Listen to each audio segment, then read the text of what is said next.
Mischief Night. Authorities announced today 3,000 volunteers will join forces with police to patrol neighborhoods and keep an eye on vacant houses. It's a vigilance that has been successful the last 3 years, ending in peaceful nights, as well as a shining example of the importance of the community and law enforcement working together. Officials launched the campaign after arsonists set more than 100 blazes on the night before Halloween in 1991. All right, Mark, in other news, at this hour, an historic vote has residents standing in long lines to have their say on Quebec's destiny. Voters lined up long before the polls opened at 10 this morning, our time. The decision whether the mostly French-speaking province should remain in Canada or become a new nation. Now, its leaders say an independent Quebec would seek to join the North American Free Trade Agreement and become another good neighbor to the U.S. However, critics say Quebec's secession would cause Canada's dollar to plummet, affecting trade with the U.S. The polls close at 8. Reports right now say it's too close to call. There's one small group of Philadelphians with a very special interest in the vote in Quebec today. You guessed it, they're from Canada and they play hockey. Joe Torres reports. For a handful of players at Flyers practice this afternoon, there was much more on their mind than tomorrow's game against Tampa Bay. Today's vote on independence for Quebec hits home for the Canadian-born players. Rod Brindamore is from British Columbia. It's a shame that something like this would divide a country.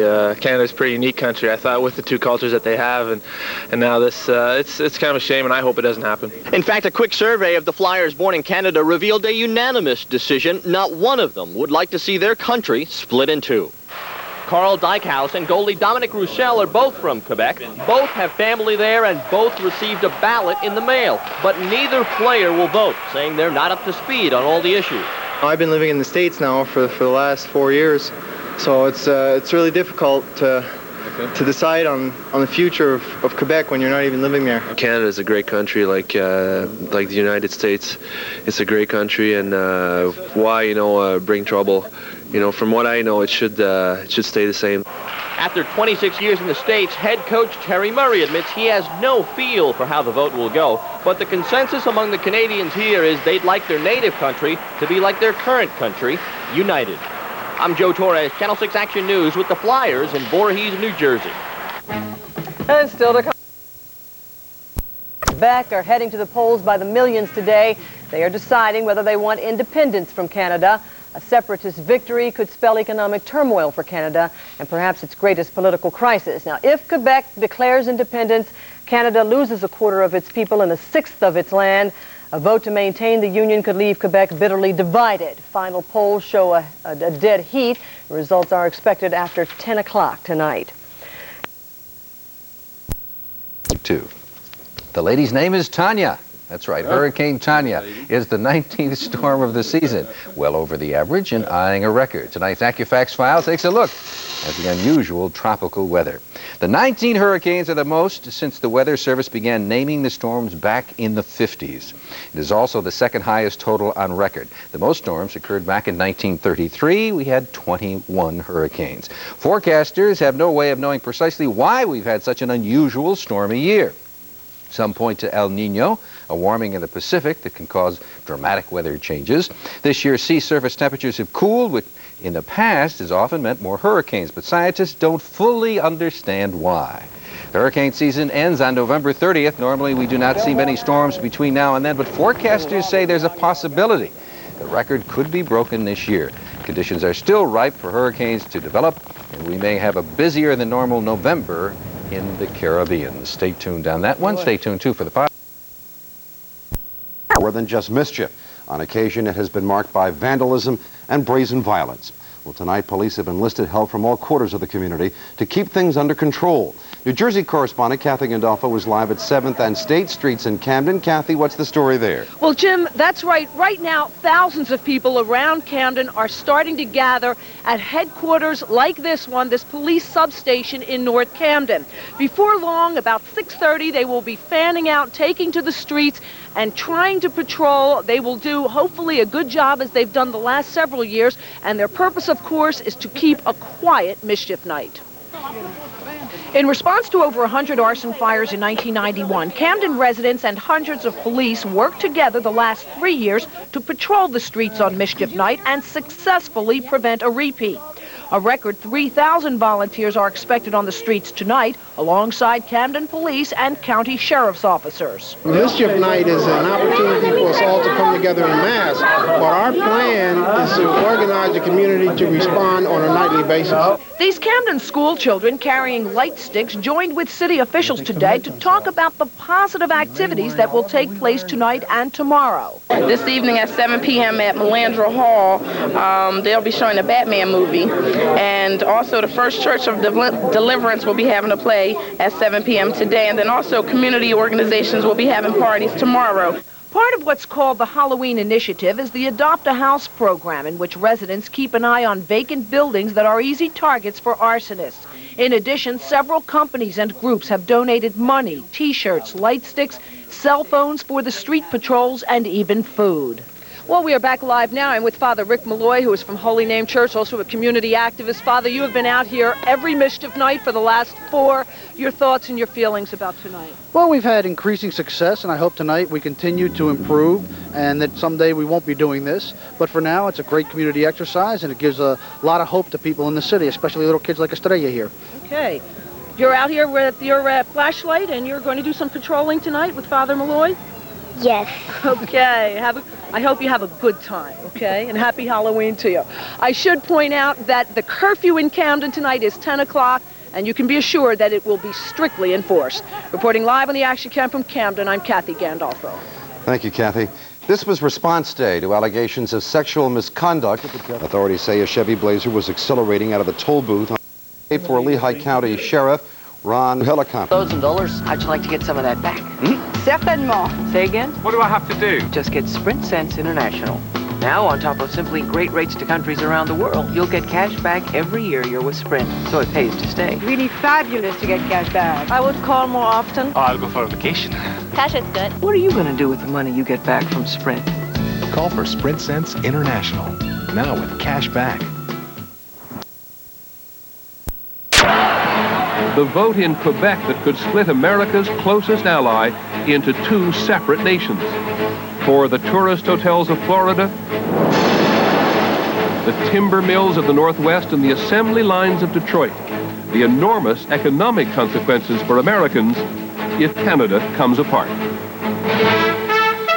From ABC, this is World News Tonight with Peter Jennings. Reporting tonight from Montreal. Good evening. We are here in Montreal tonight, the largest city in the largely French province of Quebec, because as strange as it seems to millions of Americans, America's best friend and neighbor is in a state of unparalleled crisis. The world is looking at the real possibility that Canada, as the world knows it, is in the process of dying as a unified nation. It may be easiest for an American to understand by contemplating the possibility that one day, because you haven't been paying close enough attention, 1/4 of America, any part of it, says, "Thank you very much, we're leaving." The rest of Canada was incredibly slow to recognize how serious this was, and last week there was a desperate quality to many of the unity rallies and the candlelight vigils in the other regions. But all this emotion has not had much effect in Quebec, and the rest of Canada may be in for a major disappointment. At its most basic, this is about tribal rivalry. This is about French Canadians who believe their language and their culture are so threatened, and their power as one of Canada's founding people so diluted, that they can only survive with a sovereign state in the heart of North America.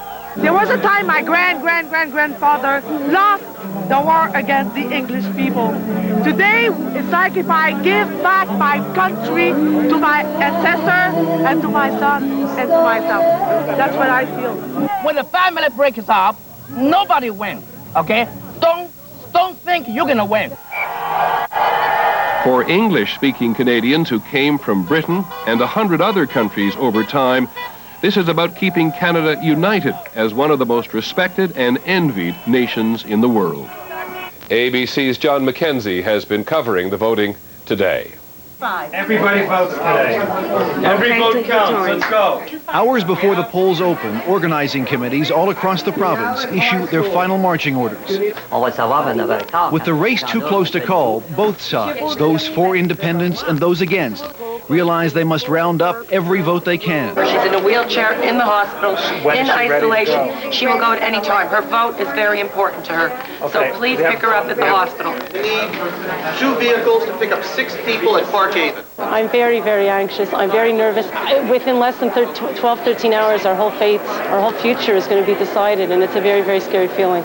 At polling sites, the lines form well before the 10 o'clock opening. 60-61, s'il vous plaît. Among the first to vote, Quebec Premier Jacques Parizeau, the leader of the Separatist Party and the man who called for this referendum. It's an important moment for all of us, and I think we're going to win it too.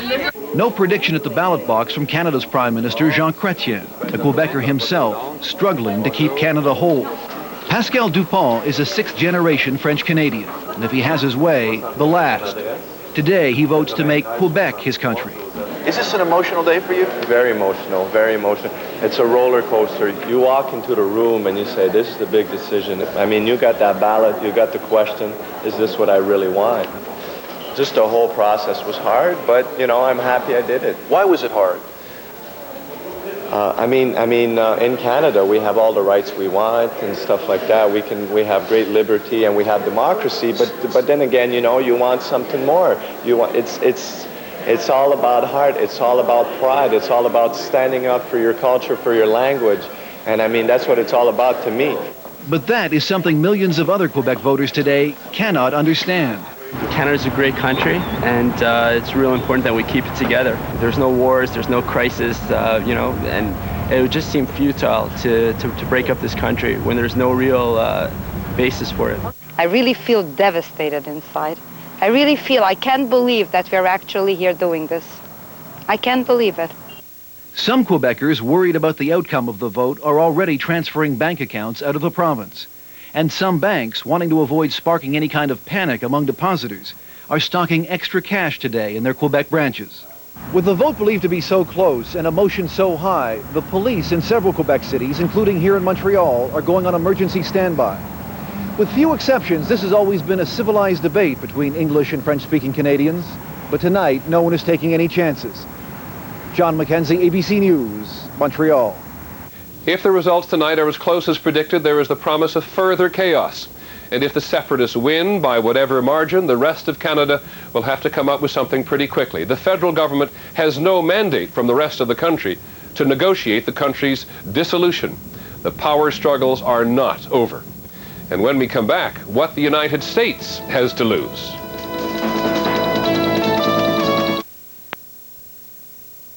In the U.S. and Canada, those people who live close to the border grew up referring to it as the longest undefended border in the world. In some places, blink and you may miss it. This is an international border, but there are no fences, no guards adorning Canusa Avenue. That's BB Canada on the left and BB Plain, Vermont on the right. No wonder so many people take the closeness for granted.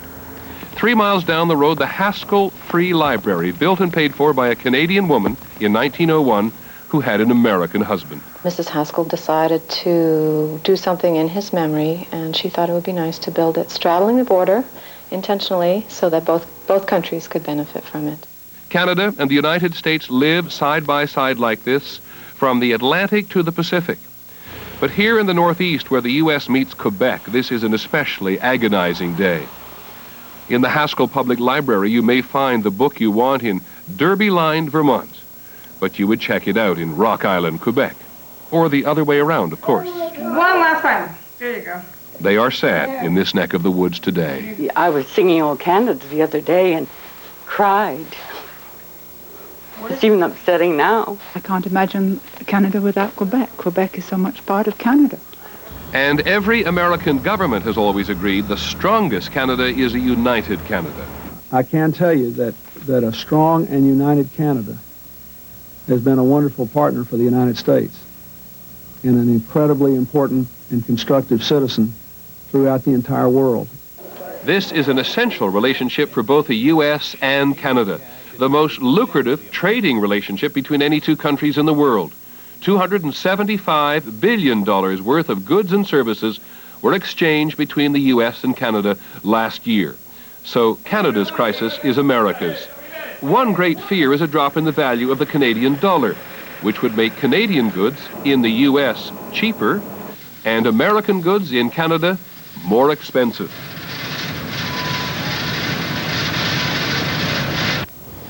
Either way, it is not good for either country. We asked ABC correspondents in various parts of the U.S.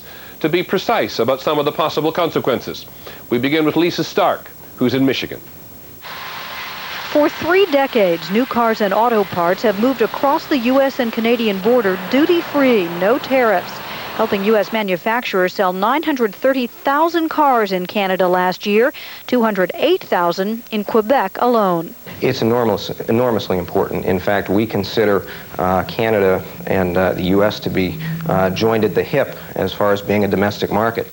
An independent Quebec would have to negotiate a separate relationship with the United States. Without it, Quebec could face tariffs on auto imports or impose them on exports. That worries General Motors, which makes all its 135,000 Camaros and Firebirds in Quebec. Most are sold in the United States. Another concern is that a weaker Canadian dollar would mean far fewer Canadians could afford to buy American cars. When you think about uncertainty in a scale that we're talking about here in Canada, that means that people do things like sit on their wallets. Auto manufacturers hope eventually it would be business as usual with an independent Quebec. But in the short run, they are worried about an enormous disruption in trade. Lisa Stark, ABC News, Detroit. This is Ken Kashiwahara in eastern Washington, where the lumber industry faces critical problems, partly because cheaper imported Canadian lumber has depressed prices. In the last year, the Vaughan Brothers, a small independent mill operator, has slashed its workforce by 1/3, laid off 155 employees, and closed a sawmill. The price of its lumber has plunged from $380 per 1,000 board feet to $314, a loss of $4 million in earnings. Now company officials worry about instability in Canada, worry that a drop in the Canadian dollar would allow Canadian lumber companies to sell their wood here even more cheaply than they do now. That will mean layoffs, hopefully only slowly, but it's like having cancer. It's just going to get us a little at a time. Vaughan is not alone. The U.S. imports more than $5.5 billion worth of Canadian lumber a year, and Canada's share of the American market has grown from 26% 4 years ago to 37% today. In the process, thousands of American jobs have disappeared. The fear here is that a further drop in Canadian lumber prices will force more American mills to close, creating more monuments to an industry in trouble. Ken Kashiwahara, ABC News, Colville, Washington. This is Beth Nissen in Florida. Canada sends more tourists to the United States than does any other country, 15 million of them last year. Those Canadians spent $7 billion in the U.S., $2 billion of that in Florida, the most popular U.S. destination for vacationing Canadians. Every time there's a change in the economy in Canada, we feel it down here. And it can mean the difference of truly putting food on the table of some American families. The city of Hollywood, Florida knows 50% of its tourist trade comes from Canada, most from Quebec. It used to be close to 70%, but the Canadian dollar has already fallen in value over the past 4 years. So has Canadian tourism here. If they used to come for a month, now they're coming for 2 weeks. They just can't afford to come for as long a period of time. Or spend as much when they do come. Beachside shops are empty, restaurants half full. No Canadian tourists, no business. Instability in Canada can only cut further into tourism profits and jobs here, only add to forecasts of an economic chill from the north. Beth Nissen, ABC News, Hollywood, Florida. And one more complication, if this becomes a longer-term crisis, a huge chunk of northern Quebec has been ceded by treaty from the government of Canada to the Indians and the Eskimos. There are vast hydroelectric projects on the Aboriginal land which provide power to the U.S. as well as Canada. Both the Indians and the Eskimos have said that if Quebec decides to leave Canada, they want to stay. When we come back, some of the other news today, a demolition